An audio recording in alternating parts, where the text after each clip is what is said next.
Fenomena kesurupan, antara mistik dan psikologi. Selamat datang di Ayodia Channel, kita akan membahas fenomena kesurupan yang sering dipandang sebagai peristiwa mistis atau supranatural.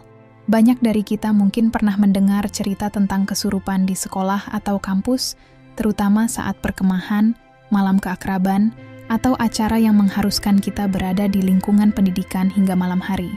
Momen-momen inilah yang seringkali menjadi pemicu munculnya kejadian tersebut. Sebelum agama-agama besar seperti Hindu, Buddha, Katolik, Kristen, dan Islam muncul, umat manusia sudah memiliki sistem kepercayaan yang mendalam, yang dikenal sebagai animisme dan dinamisme. Animisme, yang berasal dari bahasa Latin anima, yang berarti roh, merupakan kepercayaan bahwa segala sesuatu di alam, baik itu benda mati maupun makhluk hidup, memiliki jiwa atau roh yang harus dihormati. Dalam pandangan animisme, setiap elemen di bumi, seperti batu, pohon, dan gua, dianggap memiliki jiwa yang berpengaruh pada kehidupan manusia.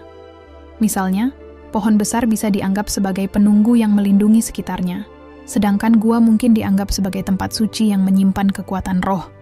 Oleh karena itu, penghormatan terhadap elemen-elemen ini menjadi sangat penting. Praktik seperti ritual, persembahan dan doa dilakukan untuk menjalin hubungan baik dengan roh-roh tersebut agar mereka memberikan perlindungan dan berkah. Dinamisme, di sisi lain, lebih menekankan pada kekuatan atau energi yang ada dalam benda-benda tertentu. Dalam kepercayaan ini, tidak hanya roh yang dihormati, tetapi juga kekuatan yang dianggap dapat mempengaruhi kehidupan sehari-hari. Ini menciptakan suatu hubungan timbal balik antara manusia dan alam, di mana menjaga keseimbangan dengan kekuatan-kekuatan ini dianggap krusial untuk menghindari gangguan, termasuk dari roh jahat. Dinamisme, dalam konteks kepercayaan tradisional, berkaitan erat dengan pemujaan terhadap roh nenek moyang. Dalam pandangan ini, nenek moyang dianggap memiliki kekuatan dan pengaruh yang signifikan terhadap kehidupan keturunannya. Masyarakat percaya bahwa roh-roh ini tetap hadir dan dapat memberikan perlindungan, nasihat, atau bahkan campur tangan dalam urusan duniawi. Kedua kepercayaan, animisme dan dinamisme, menjadi bagian integral dari kehidupan sehari-hari manusia sebelum munculnya agama-agama formal yang lebih terstruktur. Dalam praktiknya, penghormatan terhadap roh nenek moyang seringkali diwujudkan melalui ritual, upacara, dan persembahan. Masyarakat mengadakan kegiatan untuk menghormati dan meminta restu dari roh nenek moyang, percaya bahwa dengan demikian mereka akan mendapatkan berkah dan dukungan dalam menjalani kehidupan. Selain itu, kepercayaan ini menciptakan rasa solidaritas dalam komunitas, di mana nilai-nilai seperti menghormati tradisi, menjaga hubungan keluarga, dan menghargai warisan budaya menjadi sangat penting. Dalam konteks ini, dinamisme juga mencerminkan penghormatan terhadap lingkungan dan keseimbangan alam, di mana setiap elemen dianggap memiliki peran dalam ekosistem kehidupan. Dengan berjalannya waktu, ketika agama formal mulai hadir dan mengajarkan konsep ketuhanan yang lebih terdefinisi, nilai-nilai dan praktik dari animisme dan dinamisme tidak sepenuhnya hilang. Sebaliknya, banyak elemen dari kepercayaan ini yang terintegrasi ke dalam praktik keagamaan baru, menciptakan suatu sinergi antara tradisi lama dan ajaran baru.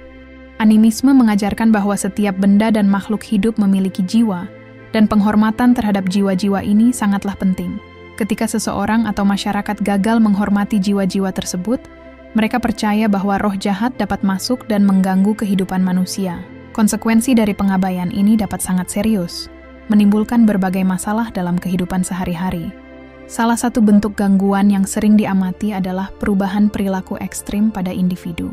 Jika seseorang menunjukkan perilaku yang tidak sesuai dengan kepribadian aslinya, seperti menjadi agresif, depresi, atau mengalami kebingungan mental, masyarakat seringkali mengaitkannya dengan gangguan roh jahat. Dalam pandangan ini, perilaku aneh atau tidak biasa menjadi sinyal bahwa ada ketidakselarasan dalam hubungan antara individu tersebut dan roh-roh yang harus dihormati. Untuk mengatasi masalah ini, masyarakat biasanya melakukan berbagai upacara dan ritual. Ini bisa berupa persembahan, doa, atau konsultasi dengan dukun, atau pemimpin spiritual yang memiliki pengetahuan tentang cara berkomunikasi dengan roh.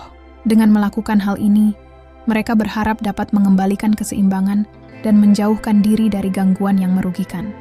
Namun, Jika dilihat dari sudut pandang psikologi, fenomena kesurupan dapat dijelaskan melalui diagnosis gangguan jiwa yang dikenal sebagai Dissociative Trance Disorder.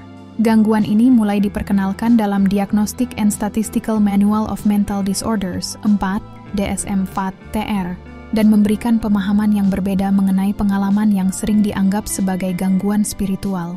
Dissociative Trance Disorder ditandai dengan perubahan kesadaran dan hilangnya identitas pribadi, di mana individu dapat mengalami keadaan yang berbeda dari kondisi normal mereka. Dalam keadaan ini, mereka mungkin merasa terputus dari diri sendiri, mengalami amnesia, atau merasa seolah-olah sedang dikendalikan oleh kekuatan luar. Gejala yang muncul dapat bervariasi, mulai dari perubahan dalam perilaku hingga pergeseran emosional yang signifikan. Ini menjelaskan mengapa seseorang yang mengalami kesurupan dapat menunjukkan perilaku yang sangat berbeda dari kebiasaan mereka sehari-hari, mirip dengan apa yang dijelaskan dalam konteks animisme tentang gangguan roh jahat.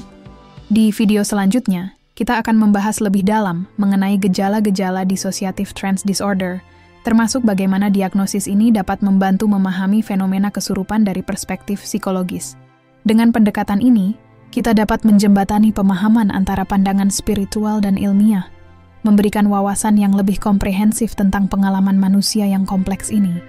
Ketika kepercayaan bertemu dengan psikologi, kita mulai memahami misteri di balik fenomena kesurupan yang telah menghantui umat manusia selama berabad-abad.